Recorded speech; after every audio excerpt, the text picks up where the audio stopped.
Hello, welcome to my channel. आज हम पढ़ने वाले हैं पब्लिक एडमिनिस्ट्रेशन इन इंडिया की unit second, decentralisation and local self governance का part A, meaning and types rural and urban. ये video BA honours political science student के लिए फॉर सेमेस्टर 4। और आप वीडियो को 1.25x की प्लेबैक स्पीड पे करके देख सकते हैं for better experience. So let's start the topic.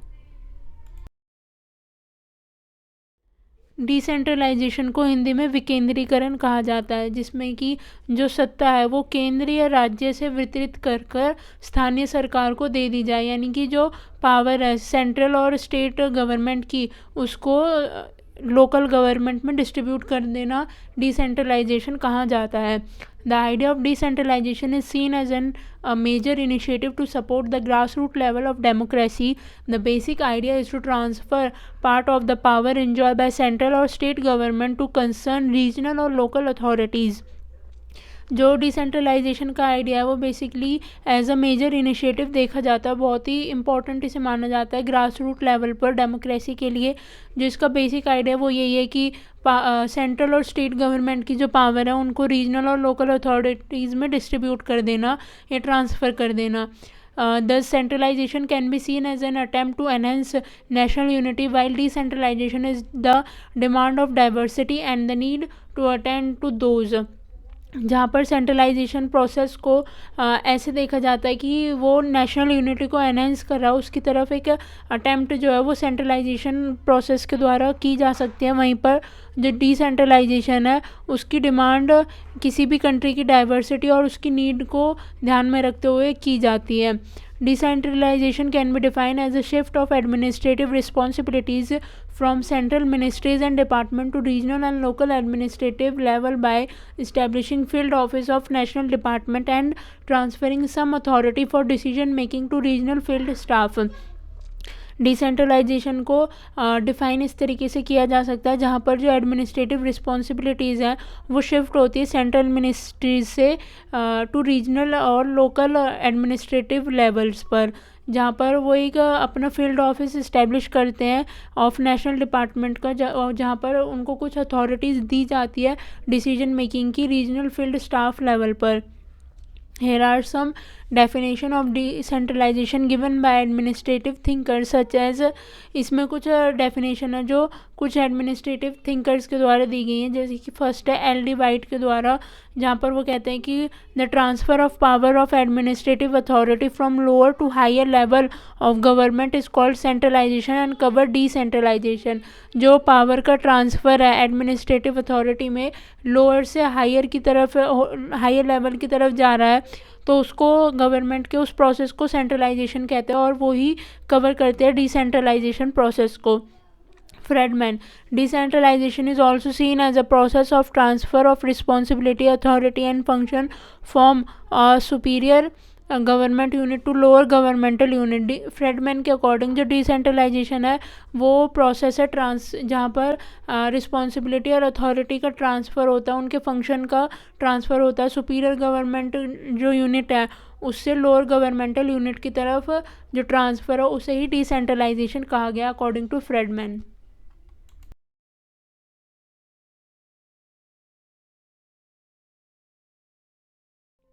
Significance of decentralization, decentralization जो है वो इंश्योर करती है डेमोक्रेसी को स्ट्रेंथन करना, यानी कि डेमोक्रेसी डिसेंट्रलाइजेशन जो प्रोसेस है उसके तहत काफ़ी मजबूत होती है। और ये जो डिसेंट्रलाइजेशन का प्रोसेस है वो पीपल्स पार्टिसिपेशन को इंक्रीज़ करता है और जो कंट्रोल गवर्नेंस का सेंटर और स्टेट में वो डिसेंट्रलाइजेशन प्रोसेस के अकॉर्डिंग वो पावर को लोअर लेवल जैसे कि डिस्ट्रिक्ट ब्लॉक्स और विलेजेस में भी डिस्ट्रीब्यूट करता है। This further make democracy representative, accountable and responsive in a true manner, and that's why it is considered to be the crux of democratic decentralization. जो ये process है डेमोक्रेटिक, ये democracy को रिप्रेजेंटेबल बनाता है, अकाउंटेबल बनाता है और रिस्पॉन्सिव बनाता है टूवर्ड सिटीज़न। और जो डेमोक्रेटिक डिसेंट्रलाइजेशन का प्रोसेस है ये काफ़ी ज़्यादा इम्पॉर्टेंट है, इसको काफ़ी ज़्यादा इम्पॉर्टेंट माना गया है in the country. In a diverse and heterogeneous society like India, the central and state government may find it difficulty to address the basic requirement of every particular region, and the centralized policies may not be efficient to address the requirement of all region equitably. जो हमारी जो society है, हमारी जो country India, उसमें काफ़ी ज़्यादा diverse और हेट्रोजीनियस सोसाइटी है. यहाँ पर अलग अलग मतलब अलग अलग भाषा और अलग अलग चीज़ों को फॉलो करने वाले लोग हैं.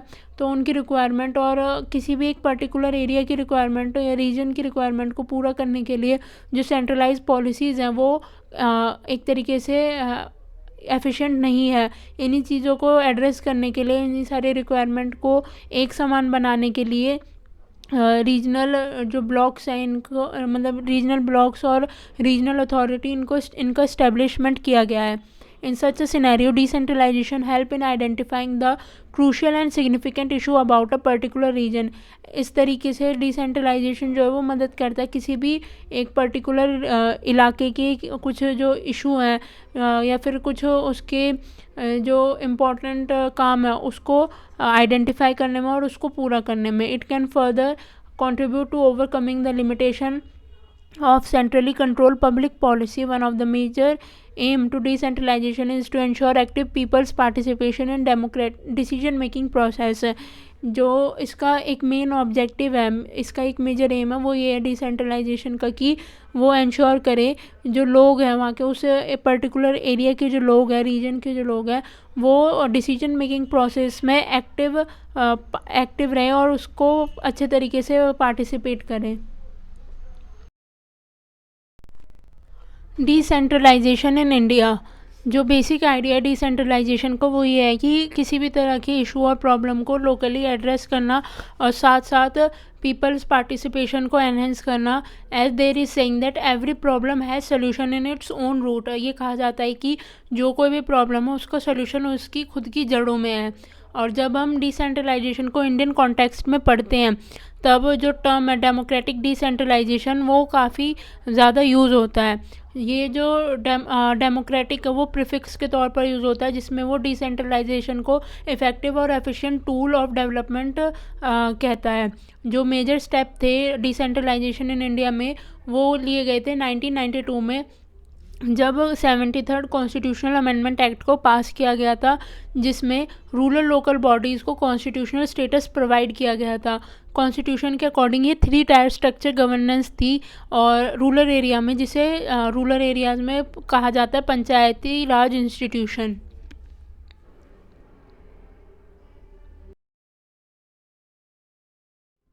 The 74th Constitutional Amendment Act bringing in a similar structure in urban areas called the urban local government. Both the local government, rural and urban, share familiar features like a 3-tier governance structure at both rural and urban level, constitutionally making it mandatory to hold regular election to local government bodies.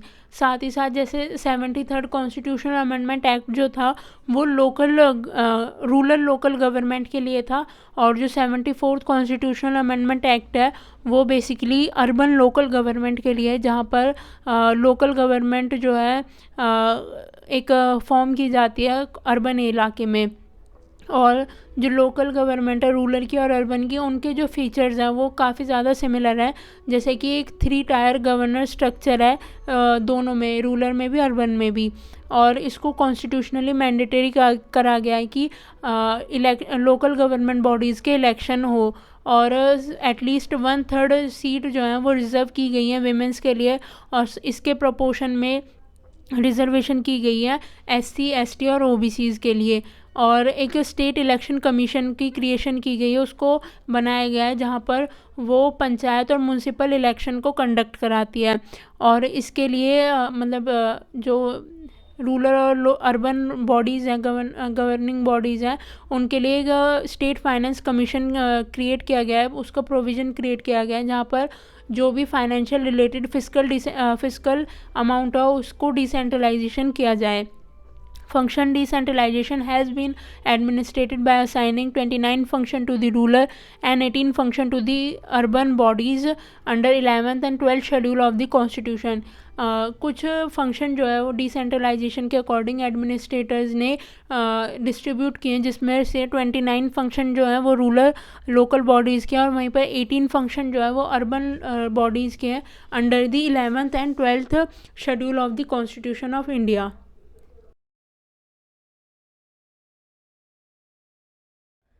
इसमें 11 schedule के जो powers and distribution of power है between state legislature and panchayat, उसके बारे में बताया गया है.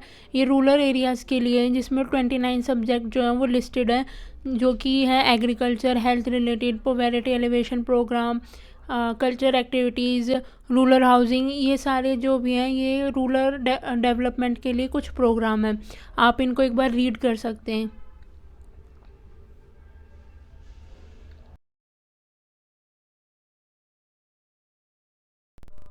लोकल सेल्फ गवर्नेंस रूलर, इसमें जो 73rd कॉन्स्टिट्यूशनल अमेंडमेंट एक्ट था, इसमें आर्टिकल्स को इंसर्ट किया गया था कॉन्स्टिट्यूशन के पार्ट 9 में.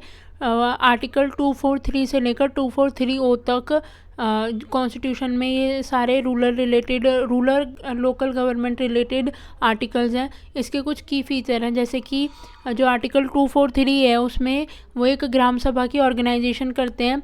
वो ग्राम सभा जो है वो एक ऑर्गेनाइजेशन के तौर पर काम करती है. वो एक बॉडी है जो कि इलेक्टोरल एक्टिविटीज़ को कंफर्म करती है एट ग्राम पंचायत, और साथ ही साथ जो भी पावर को एक्सरसाइज करती है और कुछ फंक्शन परफॉर्म करती है विलेज लेवल पर as a legislature of the state, और इसको कुछ लॉज भी प्रोवाइड किए जाते हैं.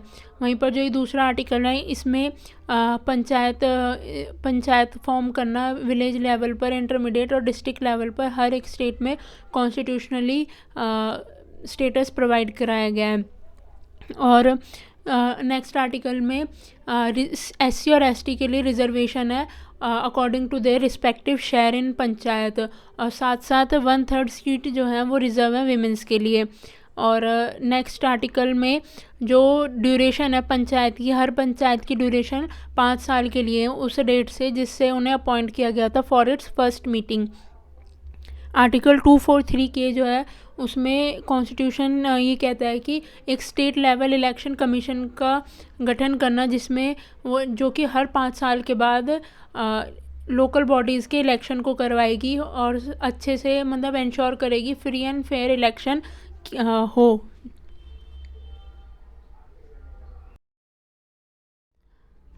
Local self governance urban, 74th constitutional amendment act जो है वो 1993 में मैंडेट हुआ था, जिसमें जो डिवीज़न है पावर का, यानी कि जो डिस्ट्रीब्यूशन है पावर का, वो सेटिंग की गई थी अर्बन लोकल बॉडीज़ की सिटीज़ में, जहाँ पर जो वो गवर्नमेंट की एज ए लोकल यूनिट काम करती है और वहाँ पर पावर का डिस्ट्रीब्यूशन किया जाता है through local bodies generally refer to as municipalities और municipal corporation.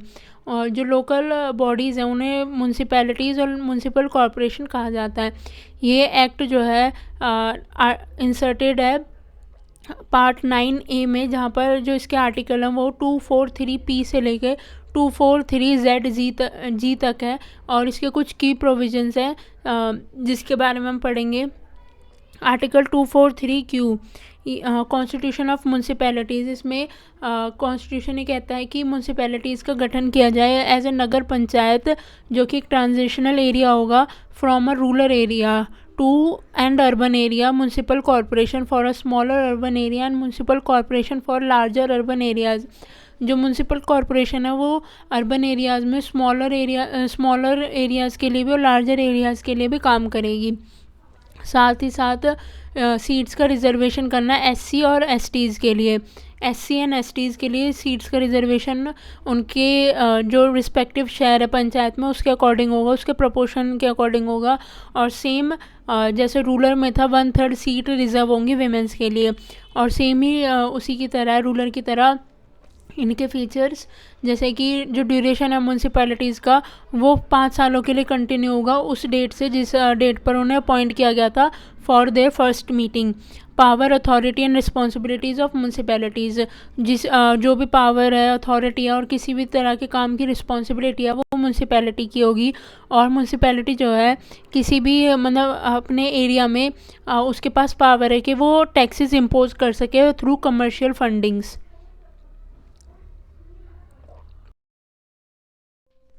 Thanks for watching. इसका जो नेक्स्ट पार्ट है वो भी जल्दी अपलोड किया जाएगा। इसका जैसे ये यूनिट 2 का पार्ट ए था तो पार्ट बी भी जल्दी अपलोड किया जाएगा। और आपको अगर वीडियो पसंद आई हो तो वीडियो को लाइक करें, शेयर करें, किसी भी टाइप की क्वेरी हो तो कमेंट ज़रूर करें और चैनल को सब्सक्राइब करें। Thank you.